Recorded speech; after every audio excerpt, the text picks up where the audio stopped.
That I'm going to show you how to change out your cabin air filter in your 2010 Ford Escape. The cabin filter is not inside the car, below the inside the glove box, behind the glove box compartment. This one is under the hood, right by the cowl here. This plastic cover is under here. There's three plastic screws. You just unscrew them lightly and remove these.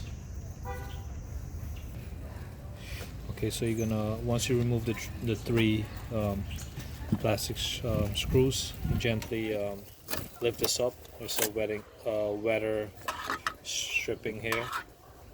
You just lift this up. This is the cover right here. There's two tabs here. Just gently lift it up, and you might not see a filter in here. This is common. Sometimes there's no filter. Okay, so once you lift it up, you just get your new filter. It's gonna say which side goes up. The filter might not fit perfectly.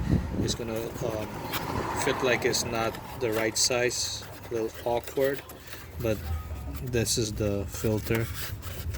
You just slide it in here. Make sure it seats in properly, like this.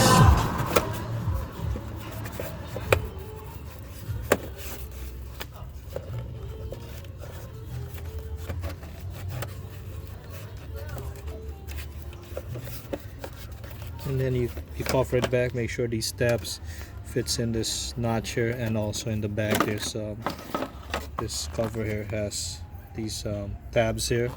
Make sure it fits in the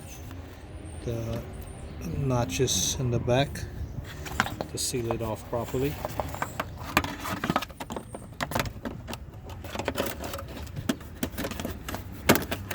If you like the video, click like,